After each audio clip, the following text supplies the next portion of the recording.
to everything, there's a beginning. This is where I was born.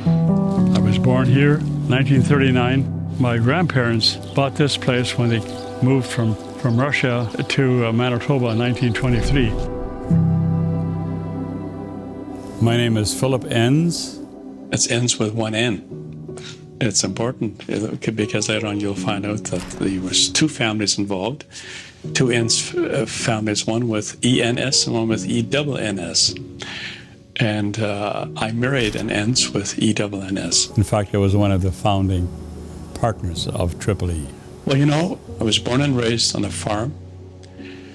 And after high school, I thought I'd be a music teacher.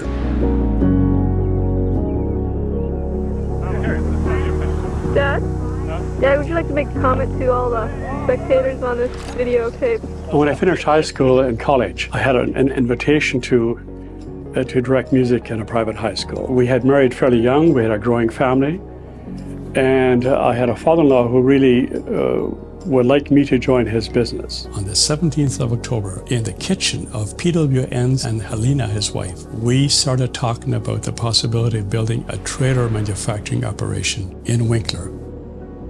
I had to make a career choice, whether to pursue my music career and go to school, or else quit and go work for him, which I did, which I'm pleased I did. It's been a wonderful ride.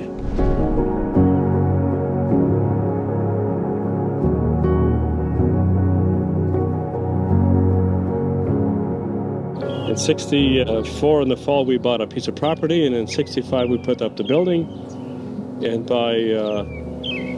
by December we'd build our first prototype. We built 97 in total that first year.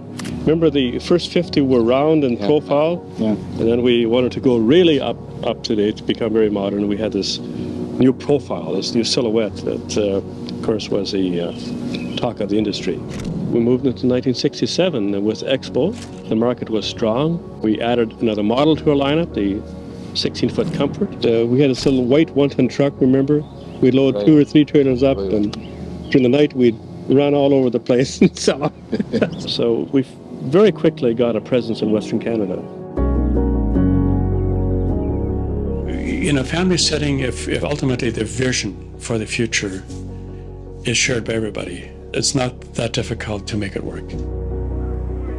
Sort of a culture of community support, church support. We support our institutions. We all think in the same way about those issues. We've come a long way, and many people have made this possible. People with pride, people who continually set their sights higher and higher, people like you, people with vision.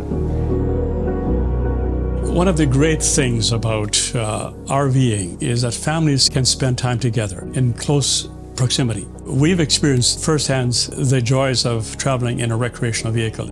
And we have traveled many, many thousands of miles, all the way from the West Coast to the East Coast, to Mexico and Belize. We've seen a lot of country.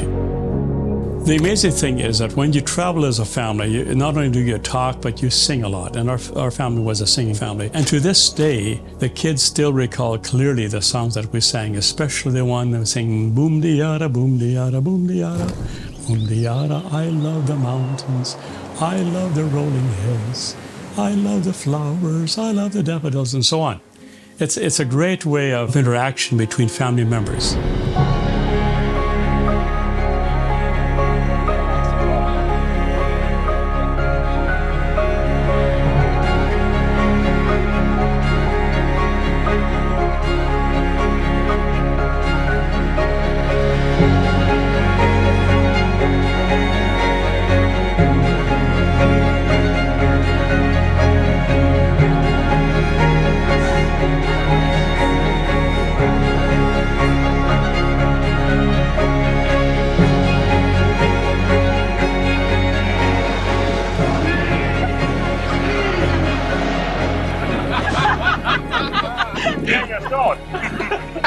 Aber wenn ich schlucke.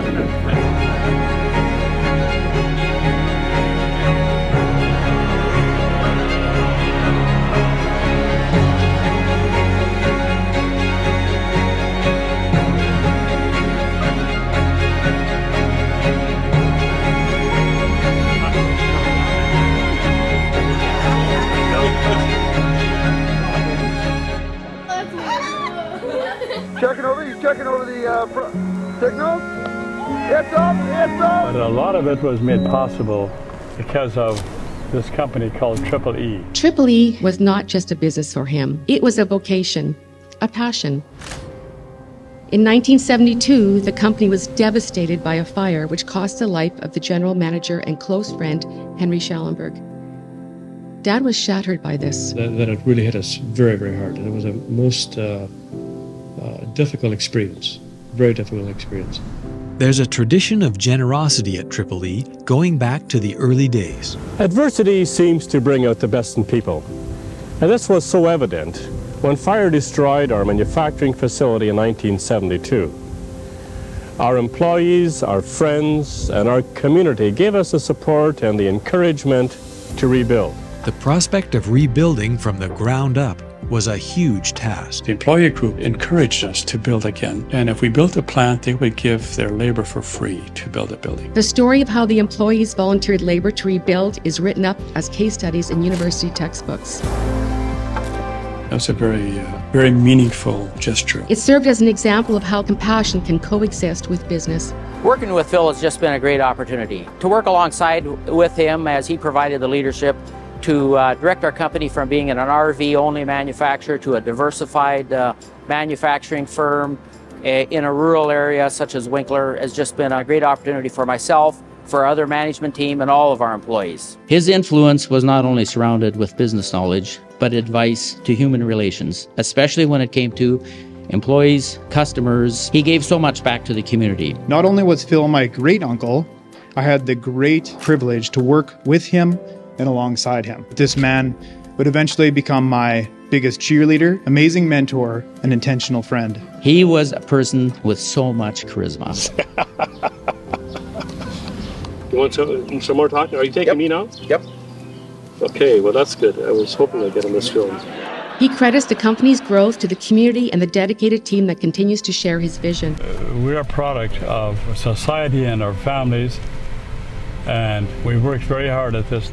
Now we build probably the finest product in its class. We can't rest on our laurels. We have to continuously look for new ideas, new concepts. We want to be here 50 years from now as well.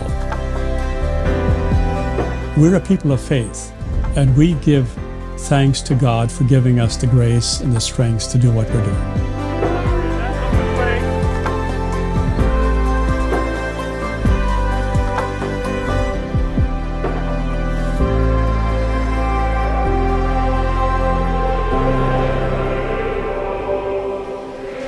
For everything, there's a season.